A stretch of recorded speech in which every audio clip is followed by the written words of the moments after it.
चलो अब देखो, आज चैप्टर जो स्टार्ट होने वाला है वो कौन सा है? Reproductive health. कौन सा है? Reproductive health. मतलब कि जो इससे पहले चैप्टर पढ़े थे हम लोग जो इससे पहले चैप्टर पढ़े थे लोग, कौन सा? Human reproduction.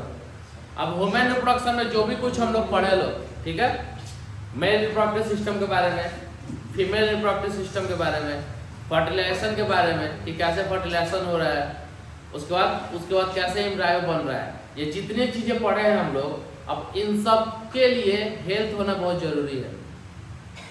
अगर किसी मेल का स्पर्म काउंट सही से नहीं रहेगा, उसके टेस्टिस में डिफॉर्मिटी रहेगी, पेनिस इरेक्ट नहीं होगा, तो क्या वो इंटरकोर्स करने लायक रहेगा और बच्चा पैदा करने लायक रहेगा? नहीं हो। अगर फीमेल में ओवम सही से नहीं बनेगा, मेंस्ट्रुअल साइकिल डिस्टर्ब रहेगा, तो वो भी प्रेगनेंसी टेक प्लेस नहीं कर पाएगी। ठीक, तो रिप्रोडक्टिव ऑर्गन जो भी मेल और फीमेल के हैं उसका हेल्थ होना जरूरी है।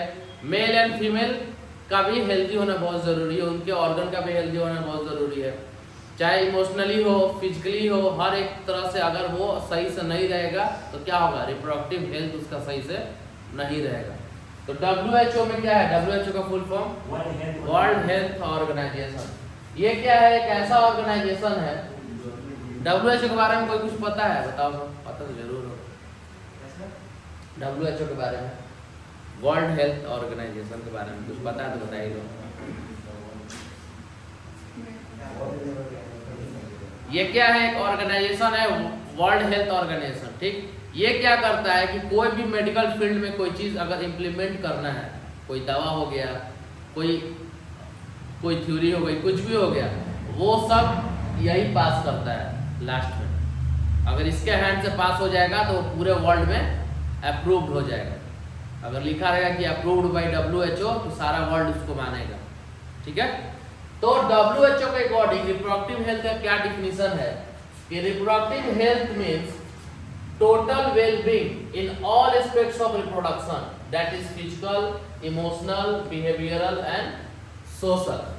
मतलब कि reproductive health means what? Total well-being in all aspects of reproduction. Reproduction के जितना एस्पेक्ट्स है उस सब में सब क्या हो, उस जितना रिप्रोडक्शन का ये क्या कहते हैं एस्पेक्ट्स है, उन सब में क्या हो, वो सब उसका सही हो।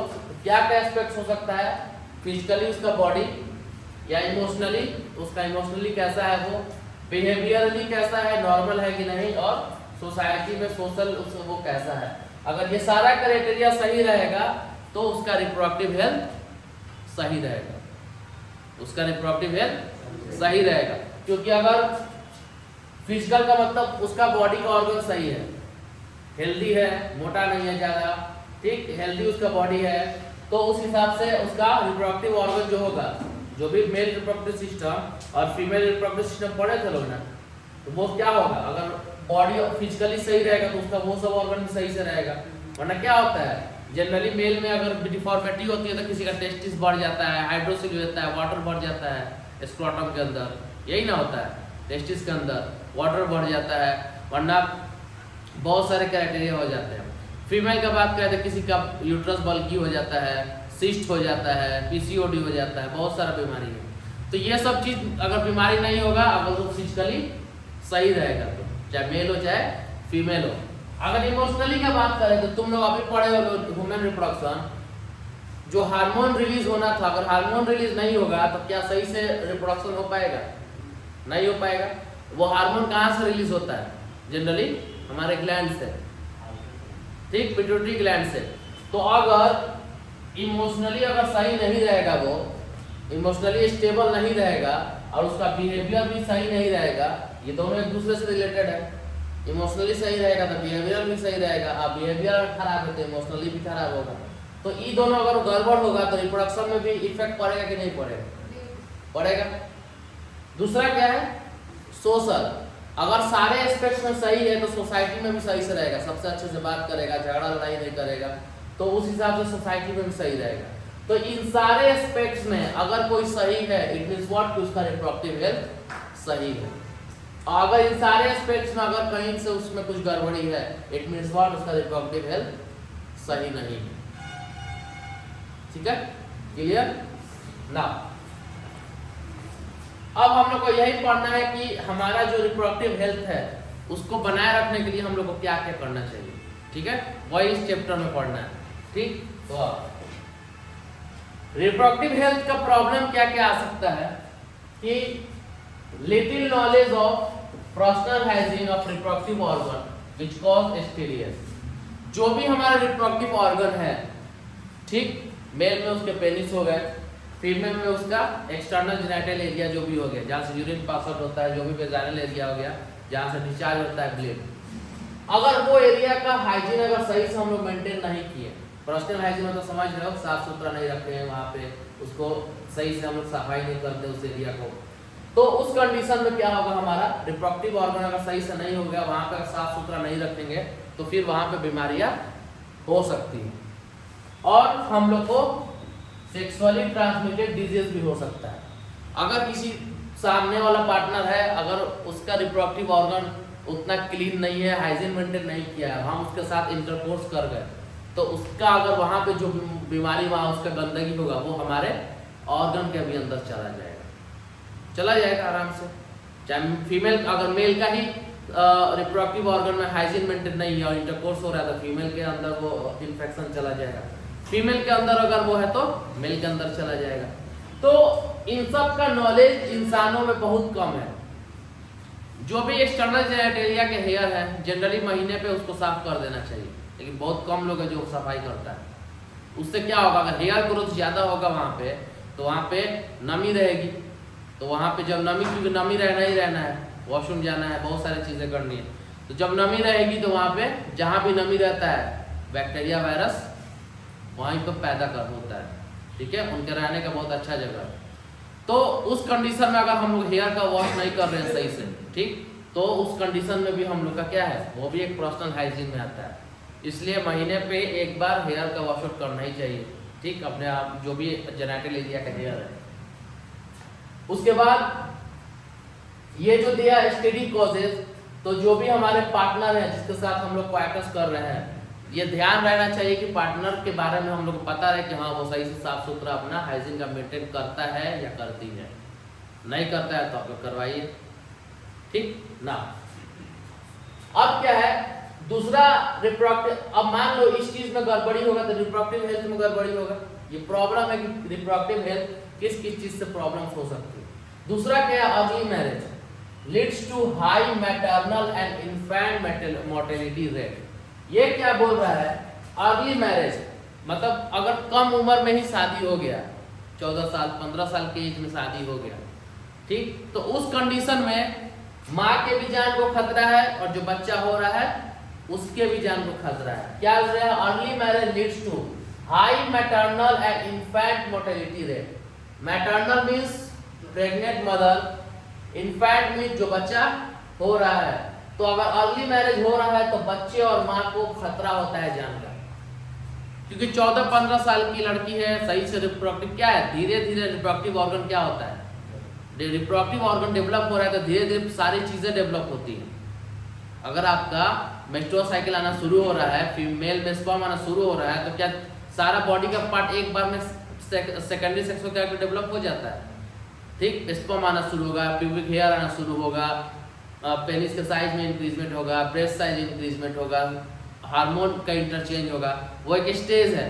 तो जनरली माना जाता है कि 17-18 साल होते होते एक अच्छा एज आ जाता है कि हाँ उस वक्त शादी करोगे तो उतना इफेक्ट नहीं करेगा। गर्ल्स के लिए 18 माना है, बॉयज़ के लिए 21 माना है गवर्नमेंट की तरफ से, क्योंकि बॉयज़ का जो प्यूबर्टी है वो गर्ल्स के बाद आता है, इसलिए उसका 21 तक बढ़ा दिया है। गर्ल्स का प्यूबर्टी थोड़ा पहले आ जाता है, इसलिए उसका 18 एज। ठीक, क्योंकि गर्ल्स का अगर एज 30 प्लस होता है तो जनरली गर्ल्स अगर 30 से पहले प्रेग्नेंट होती हैं तो ज़्यादा कॉम्प्लिकेशंस नहीं होता है, लेकिन 30 प्लस होती है तो थोड़ा कॉम्प्लिकेशंस बढ़ जाता है, प्रेग्नेंट होने में थोड़ा सा प्रॉब्लम्स क्रिएट होता है। ठीक, और आजकल तो कुछ ज़्यादा ही हो रहा है क्योंकि खान पान ही ऐसा है, तो कोई नहीं बच सकता है आजकल खाना पीना से, तो इसलिए आजकल ये सब चीज़ें हो रही है ना। तो अर्ली मैरिज अगर हो रहा है, ये पहले ज़्यादा होता था, अब तो ठीक हो गया, पहले बहुत ज़्यादा होता था, अब ठीक हो गया है। तो अर्ली मैरिज होता था तो अगर माँ कोई बहुत कम उम्र है और उसका सही से डेवलपमेंट में भी नहीं हुआ, प्रेग्नेंट हो गई, तो उसके जान को भी खतरा हो जाता था, खून की कमी हो जाती थी, ठीक, क्योंकि बच्चों को भी न्यूट्रिशन देना है। तो अर्ली मैरिज लीड करता है, जिसकी वजह से रिप्रोडक्टिव हेल्थ में इश्यू होता था। थर्ड क्या है, अवेयरनेस नहीं है, जिससे कि हमारा पॉपुलेशन क्या हो रहा है, जिससे पॉपुलेशन हमारा इंक्रीज हो रहा है, ठीक। हमारे अंदर अवेयरनेस आना चाहिए कि हाँ, बच्चा जो भी हम लोग बच्चा पैदा कर रहे हैं तो अपने फैमिली के हिसाब से करें, जितने को हम लोग पाल सके। ज़्यादा इंक्रीज पॉपुलेशन में होगा तो हमारी सोसाइटी में भी अंतर पड़ेगा, ठीक। अगर 2 लोग हैं, किसी के 10 बच्चे हैं या किसी के 5 बच्चे हैं, तो भाई डिफरेंट होगा ना जी, ठीक, हर एक चीज़ में डिफरेंट होगा। तो ये क्यों होता था, ये क्यों होता था, क्योंकि अवेयरनेस ही नहीं है, ठीक, पता ही नहीं है कि हम फैमिली प्लानिंग ही नहीं कर पाते हैं लोग। अब तो ठीक है, अब तो लोग एजुकेटेड हो रहे हैं, फैमिली प्लानिंग नहीं करना है, मेल फीमेल के बीच में क्वार्टस हो रहा है, इंटरकोर्स हो रहा है, लेकिन कोई कॉन्ट्रासेप्टिव का यूज नहीं हो रहा है, जिस वजह से बच्चे हर बार रह जाते हैं, ठीक। तो इसका ख्याल अगर रहेगा तो हमारा रिप्रोडक्टिव हेल्थ सही से रहेगा, क्योंकि मान लो अगर सही से अगर इसका ख्याल ना हो तो रिप्रोडक्टिव हेल्थ क्या होता है, बिगड़ जाता है। अगर कोई गर्ल्स है, अगर कोई बच्चा पैदा हुआ है उसका, और अगर 1 साल के अंदर दूसरा बच्चा फिर रह गया, तो गर्ल्स के रिप्रोडक्टिव हेल्थ में बहुत इशू पड़ता है, ठीक है। कभी कभी इतना कमी हो जाता है ये गर्ल्स के हेल्थ में कि गर्ल्स का डेथ भी हो जाता है, कोई मसला नहीं है। खोल नाउ, अब क्या है कि यहाँ क्या है कि belief in myth and sex related issues, ठीक है। अब यहाँ पर क्या है कि आए यहाँ जान बिलीफ इन मिथ, कितने लोग क्या है मिथ बहुत ज्यादा होता है, मिथ मतलब कहावत पे बहुत ख्याल रखते हैं, और जिस वजह से क्या होता है सेक्स रिलेटेड इश्यूज होते हैं, जिससे क्या होता है सेक्स रिलेटेड इश्यूज होते हैं। अब यहाँ पर क्या है, कितने लोग बोलते हैं मिथ पे रहते हैं कि नहीं बच्चा इतना होना चाहिए, उतना होना चाहिए, ऐसे करना चाहिए, वैसे करना चाहिए। तो कहावत पे अगर जाइएगा तो क्या होगा, कहावत पे रहिएगा तो सेक्स रिलेटेड इश्यू होगा, जिसकी वजह से क्या हैम्पर होगा हमारा, इसकी वजह से रिप्रोडक्टिव हेल्थ हैम्पर होगा, ठीक है। तो रिप्रोडक्टिव हेल्थ में प्रॉब्लम्स कहाँ से आती है, नॉलेज सही से नहीं रहेगा, पर्सनल हाइजीन सही से मेंटेन नहीं कर पाएंगे, पार्टनर का हाइजीन सही से नहीं है, आपको सेक्सुअली ट्रांसमिटेड डिजीज हो जाएगा, मैरिज अर्ली हो रहा है जिस वजह से प्रेग्नेंट अर्ली होगा, उस वजह से माँ और बच्चे दोनों के जान को खतरा है। अवेयरनेस नहीं है कि हम लोग का अगर 1 बच्चा हो गया या 2 ही बच्चा करना है, उस वजह से क्या हम फैमिली प्लानिंग करेंगे, क्या कॉन्ट्रासेप्टिव करेंगे जिस वजह से हम इंटरकोर्स भी कर सके और बच्चा भी प्रेग्नेंट भी ना हो, फीमेल प्रेग्नेंट ना हो। तो इसका भी नॉलेज होगा तभी ना ऐसा होगा, वरना नहीं होगा। फिर मिथ पे ध्यान नहीं देना है, कहावत पे कि कोई दोस्त या कोई यार बोल रहा है या कोई बोल कि ये खा लो वो खा लो, ये हो जाएगा वो हो जाएगा, ऐसे हो जाएगा, यहाँ ये करो वो करो, होता है ना। हाँ, मतलब जो है तो मिथ पे ध्यान नहीं देना है, जिससे कि हमारा सेक्स रिलेटेड इश्यूज हो। हम सबको बोल रहे हैं मिथ पे ध्यान नहीं देना है, बॉयज और गर्ल्स चाहे जो, मिथ पे ध्यान रहेगा तो फिर सेक्स रिलेटेड इश्यूज होगा। पहले के लोग जो कहते थे उस हिसाब से वो लोग चले तो ठीक, पहले के लोग बोलते थे ना भाई हमारे तरफ तो ऐसा ही होता था लेकिन हमारे तो कुछ नहीं हुआ, तो भाई वो लोग के एज में और वो लोग के एरा में अभी जो बीमारियां थी वो क्या थी उस वक्त, नहीं था।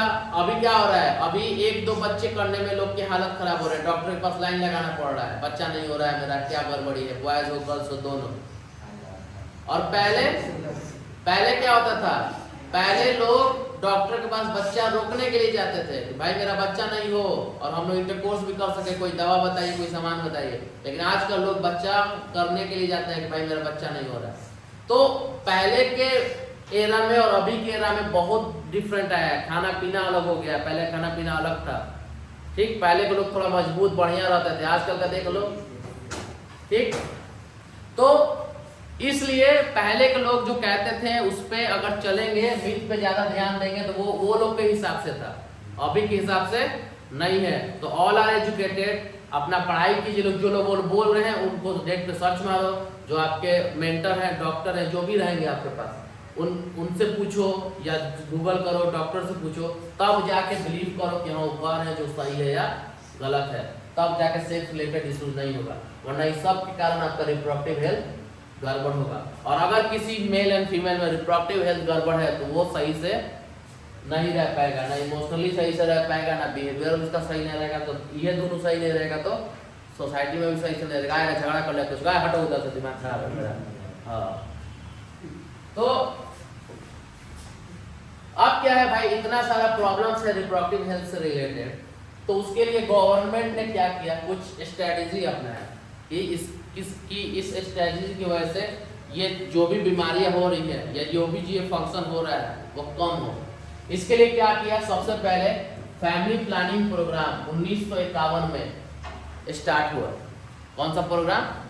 Family planning programme.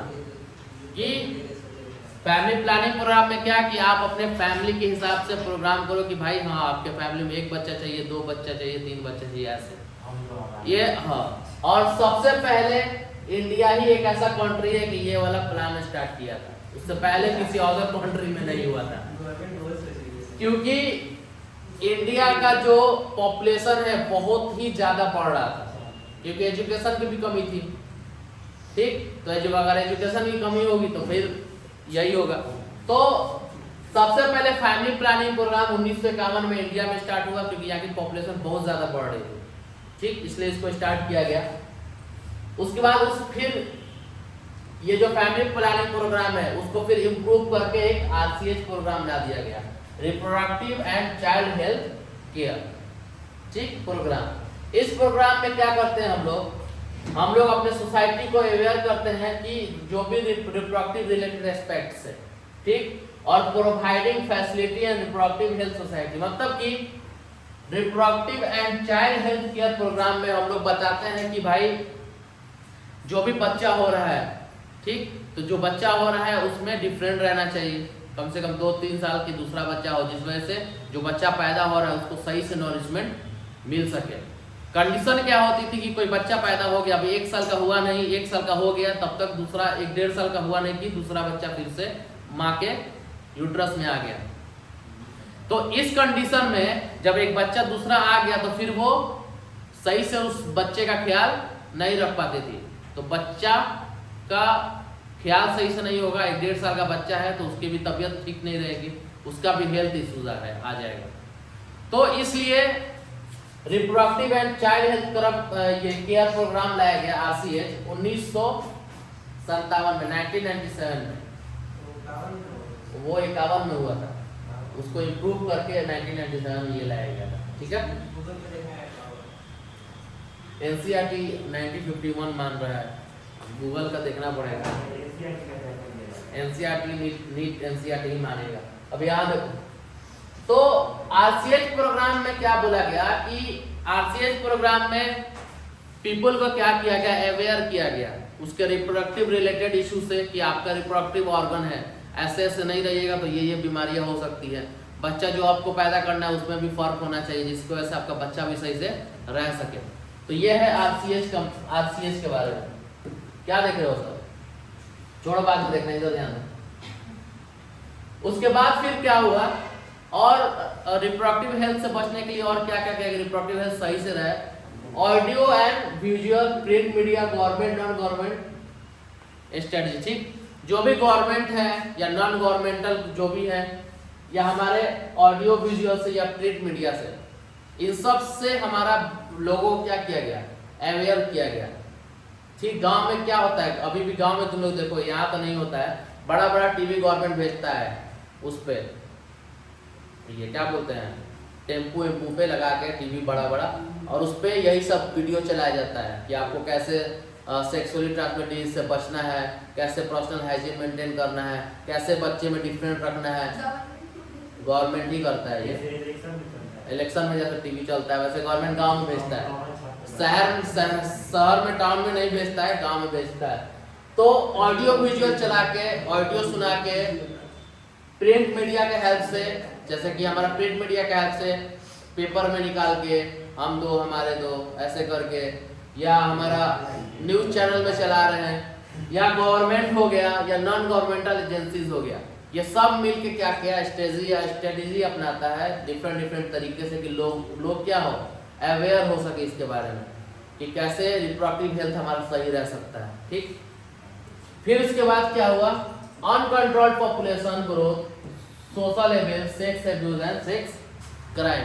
और क्या क्या स्ट्रेटेजी अपनाया गया कि अनकंट्रोल जो भी पॉपुलेशन हो रहा है, दिन पे दिन पॉपुलेशन बढ़ते जा रहा है। तो पहले क्या था, पहले इंडिया का पॉपुलेशन सेकंड नंबर पे था, चाइना का फर्स्ट नंबर पे था। देखो कॉन्ट्राडिक्टरी कितना सुंदर है इंडिया का। इंडिया का अगर क्षेत्रफल के हिसाब से देखोगे, एरिया के हिसाब से इंडिया का, एरिया के हिसाब से इंडिया कितने नंबर पे है, 7 नंबर पे। और चाइना कितने नंबर पे एरिया के हिसाब से, 1 नंबर पे। एरिया मतलब सबसे ज्यादा रहने की जगह।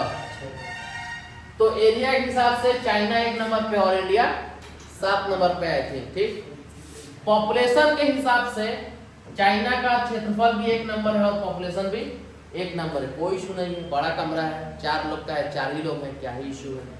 इंडिया 7 नंबर पे आता है कहाँ, एरिया के हिसाब से, लेकिन पॉपुलेशन के हिसाब से 2 नंबर। लुको जरा सबर करो, बता रहे। चेंज ऐसा आया कि पॉपुलेशन के नंबर पे इंडिया 1 नंबर हो गया और चाइना 2 नंबर हो गया, ऐसे ही ना हुआ। ठीक, तो क्षेत्रफल है 7, पॉपुलेशन है 1। तो ये जो अनकंट्रोल्ड पॉपुलेशन हुआ उसको भी रोकने के लिए हमारा स्ट्रेटेजी अपनाया गया गवर्नमेंट ने कि हाँ भाई लोगों को अवेयर करे। अभी तक तो कोई रूल गवर्नमेंट नहीं दिया है कि 2 बच्चे से ज्यादा नहीं करना है, लेकिन हमको लगता है जल्द नहीं तो जल्द आ ही जाएगा। ठीक, नाउ तो अनकंट्रोल्ड पॉपुलेशन हो गया। अब देखो चाइना में कुछ रूल्स क्या थे कि 2 बच्चे से ज्यादा अगर होगा तो तीसरे बच्चे का जिम्मेदारी गवर्नमेंट का नहीं है, ना उसको कोई गवर्नमेंट की तरफ से कोई पैसा मिलेगा, ना गवर्नमेंट की तरफ से उसको कोई नौकरी मिलेगा अगर बच्चा आपका 2 से ज्यादा हो गया। तो ऐसा कुछ इश्यूज था, तो लोग वहाँ 2 ही बच्चे करते थे। भाई तीसरा आएगा तो लड़ेगा, क्या जरूरत था आप लोग को करने का जब हमको कुछ मिलना ही नहीं था देश से। तो ठीक, तो उससे अच्छा है कि भाई 2 ही रहे। तो ऐसा स्ट्रेटेजी अभी तक इंडिया में नहीं आया। ठीक, ना तो सोशल इवल्स हो गए, सेक्स क्राइम हो गया या सेक्स एब्यूज हो गया, जो भी हमारे रेप हो रहे हैं या 2 पार्टनर के बीच में जो भी सेक्सुअल इंटरकोर्स है वो सही से नहीं हो रहा है। ठीक, पार्टनर जो है वो नशे में आकर सेक्स कर रहा है, ठीक, सही तरीके से सेक्स नहीं कर रहा है, ऐसे ऐसे भी केस आते हैं। अब गर्ल्स हो चाहे बॉयज हो, दोनों की तरफ से आते हैं। ठीक, कि नहीं हमको ऐसे इंटरकोर्स करना है। और मैटर क्या है कि लोग वीडियो देखते हैं, जो भी पॉर्न वीडियो लोग देखते हैं, ठीक, उस वजह से ना आज तक खुला करने की जरूरत नहीं है। ठीक, तो पॉर्न वीडियो लोग देख के क्या सोचते हैं कि जैसा वीडियो चल रहा है वैसा ही हम अपना सेक्सुअल लाइफ चलाएंगे। ठीक, बट रीजन इज व्हाट कि वो उनका क्या है, वो उनका बिजनेस है। और वो जो वीडियो बनता है वो 1-2 शॉर्ट्स में बनता है, एक बार में नहीं। वीडियो चालू हुआ है तो चालू हो गया है, कम से कम 3-4 शॉर्ट्स में बनता है। वो चारों को एक पास में करके तब एक वीडियो बनता है। तो लोगों के दिमाग में क्या चलता है कि सामने वाला तो कम से कम इतने मिनट तक सेक्स कर रहा है। ठीक, अब कोई वीडियो देख लिया तो उसके अंदर जिज्ञासा है कि हम ऐसा ही करेंगे, लेकिन ऐसा नेचुरल फॉर्म में नहीं हो पाएगा। मान लीजिए जो पार्टनर है वहां क्या होता है, पैसे मिलते हैं। पैसे के लिए लोग धूप में भी रोजा रह के काम कर लेता है, पैसे के लिए लोग कुछ भी कर लेता है। तो वहां भी पैसा मिल रहा है तो पेन भी हो रहा है, लेकिन अच्छा दिखाने के लिए वो लोग करता है। लेकिन लोग तो बस वीडियो देख लिया, उनको भी वैसा करना है। तो कितने केस में क्या होता है, अब एक पार्टनर देख लिया है, दूसरा पार्टनर वैसा नहीं कर पाया, गर्ल्स हो चाहे बॉयज हो। तो इस कंडीशन में क्या होता है कि उनका जो मैरिटल लाइफ है वो अफेक्ट करता है। अगर मान लो बॉयज चाह रहा है कि हाँ वैसा ही करना है, गर्ल्स वैसा नहीं कर पा रही है, तो बॉयज क्या करेगा, मैरिटल लाइफ अफेयर होगा, लड़ाई होगा, झगड़ा होगा, दूसरी जगह चक्कर चलेगा। गर्ल्स वैसा वीडियो देख ले रही है अब उसको चाहिए कि वैसा ही करना है, बेचारा वो जो लड़का है वो नहीं कर पा रहा है, तो फिर मैरिटल लाइफ में इश्यू होगा, वो हो सकता है कहीं दूसरे जगह जाए। तो उस वीडियो से इंसान को ना बचना चाहिए। आप लोग को तो बचना ही चाहिए, आप लोग को ज्यादा बचना चाहिए, और जिसका शादी हो गया उन लोग को तो और बचना चाहिए, क्योंकि जिसका शादी हो गया है अगर वो लोग देख लेगा तो कोई एक पार्टनर ऐसा नहीं कर पाए तो लड़ाई पक्का है। तो उसके पीछे का ना इंसान को ना ये जो स्ट्रेटेजी है इसके अंदर ही आता है कि बच्चों को बताया जाए अभी से कि हाँ बाबू वो चीज वैसा नहीं है। एक मूवी था ये हम तुम लोग को शायद बताए होंगे। उस मूवी में क्या था कि पहले इतना जानो फिर मूवी भी बता देंगे हम। स्ट्रेटेजी में और क्या है, सेक्सुअल हाइजीन का मेंटेन करना चाहिए, जो हम बताएं जो भी हमारा सेक्सुअल पार्ट है, जो भी हमारा सेक्सुअल पार्ट है, जेनिटल पार्ट है, रिप्रोडक्टिव पार्ट है, वहां पे साफ सुथरा क्लीन हाइजीन का मेंटेन करना चाहिए। मेंस्ट्रुअल साइकिल जो भी गर्ल्स के अंदर आ रही है, जो भी ब्लीडिंग फेज है उनका या डिस्चार्ज फेज जो भी होता है उस फेज में भी उनका वहां पे सफाई सुथरा का ख्याल रखना चाहिए। पैड चेंज करते रहना चाहिए, या क्लॉथ लगा रही है वो भी चेंज करते रहना, ये नहीं कि दिन भर सेम क्लॉथ सेम पैड है, उससे भी इंफेक्शन फैल जाएगा। ठीक, और पैड का यूज कम करना है, क्लॉथ का यूज ज्यादा करना है, या क्लॉथ वाले पैंटी का यूज ज्यादा करना है। पैड्स का यूज करने से ही आजकल जो भी बीमारियां हो रही है गर्ल्स में, पीसीओएस ये सब हो रहा है। ठीक ना, अब मसला ये है कि भाई पैड्स बनाया गया है किस वजह से कि भाई कहीं आप बाहर जा रहे हो, किसी मीटिंग में जा रहे हो तो आप लगा लो।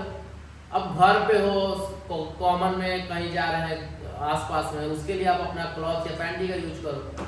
ठीक, हमेशा पैड का यूज नहीं करना चाहिए।